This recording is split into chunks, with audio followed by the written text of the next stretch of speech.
setengah ya. Dan ini banyak sekali dalilnya. Bagi teman-teman yang sudah melakukan dosa sebanyak apapun, sebesar apapun, seberat apapun, renungi ini. Firman Allah Subhanahu wa taala dalam surah Az-Zumar, dan ini ayat yang paling mulia. Saya subhanallah setiap membaca ayat ini merasa gembira sekali. Karena hampir semua, bukan cuma hampir semua umat Islam yang melakukan dosa asal mereka sempat taubat, Allah sudah sebutkan. Dalam surah Az-Zumar, surah nomor 39 ayat 53. Allah berfirman, A'udzubillahi minasyaitonirrajim. Qul ya ibadiyalladzina asrafu ala anfusihim la taqnatu min rahmatillah. Innallaha yaghfirudz dzunuba jami'a. Innahu huwal ghafurur rahim. Yang artinya, katakanlah hai Muhammad kepada hamba-hambaku, khusus Allah katakan alladzina asrafu ala anfusihim. Orang yang sudah terlanjur melampaui batas. Kata ulama tafsir, tidak ada dosa yang tidak dilakukan. Bahkan kalau perlu sudah keluar dari Islam, lalu dia mau masuk Islam kembali. Asrafu ala anfusihim, melampaui batas. La taqnatu min rahmatillah. Jangan putus asa dari rahmat Allah. Tidak ada kata-kata Allah tidak akan ampuni. Bahkan dalam hadis Bukhari, hati-hati teman-teman. Walaupun kita tahu masa lalu orang, di sebelah kita di pengajian dulu kita tahu masa lalunya, sekarang sudah baik. Jangan pernah menghina dia. Ya, apalagi kita mengatakan kau tidak akan diampuni sama Allah. Saya tahu masa lalumu kok. Nggak boleh itu. Kata Nabi SAW dalam hadis Qudsi, hadis Bukhari, Allah berfirman, ya, ada seorang hamba ya, yang mengatakan kepada hamba yang lain, Allah tidak akan mengampunimu, maka Allah marah kepadanya. Allah mengatakan, siapa orang ini berani benar melampaui keputusanku? Maka ketahuilah, aku telah mengampuni orang yang dia katakan tidak diampuni, dan aku sudah hancurkan amalnya orang yang mengatakan itu. Tidak boleh kita vonis orang lain tidak akan diampuni, sejahat apapun dia. Asal dia mau tobat nasuha, selesai. Gitu kan? Maka ini penting teman-teman sekalian. Dan sungguhnya Allah mengampuni, ya dikatakan innallaha yaghfirudz dzunuba jami'a. Bahasa jami'a dalam bahasa Arab ini tidak terkecuali.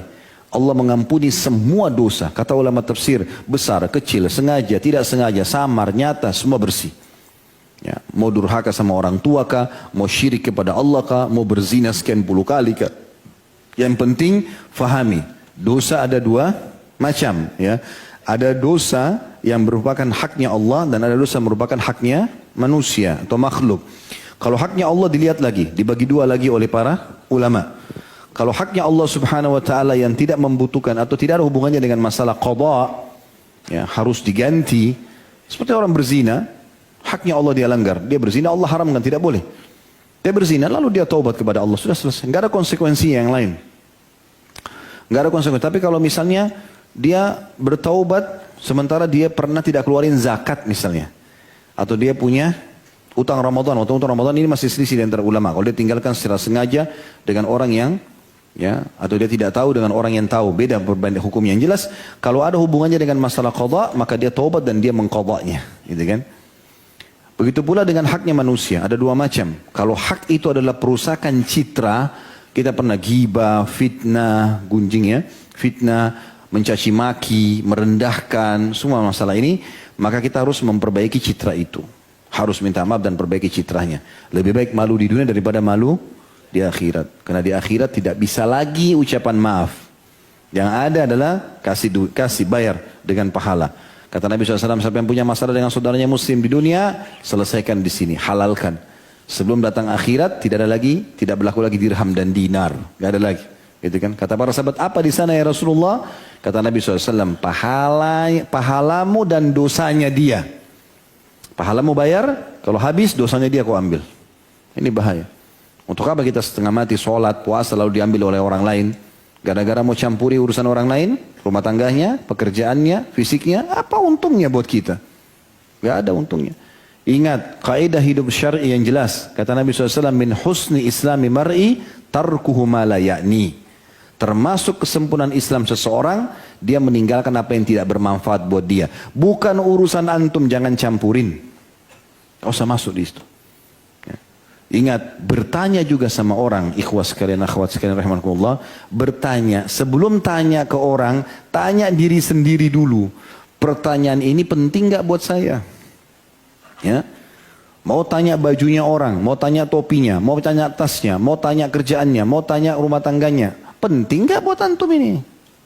Ada urusannya nggak? Kalau baju orang dia pakai bagus, kita tanya, memang kita ingin tahu mau beli, gak ada masalah. Tapi kalau setiap ketemu orang, oh bajunya beli di mana? Padahal nggak ada urusan sama dia. Kenapa warnanya begini? Kenapa begitu? Nggak perlu semua bertanya. Mungkin teman-teman sekalian dia pinjam baju tetangganya. Ya? Lah iya, lagi basah dia pakai baju tetangga kan? Antum tanya dia jadi nggak enak. Bagaimana istrinya? Mungkin baru cerai. Kita nggak tahu. Mungkin pertanyaan itu tidak enak buat dia. Bagaimana orang tua? Mungkin orang tuanya baru meninggal. Kita nggak tahu. Tidak semua pertanyaan itu harus dilontarkan. Bertanya kalau perlu dan tanya diri kita sendiri dulu. Perlu nggak pertanyaan ini?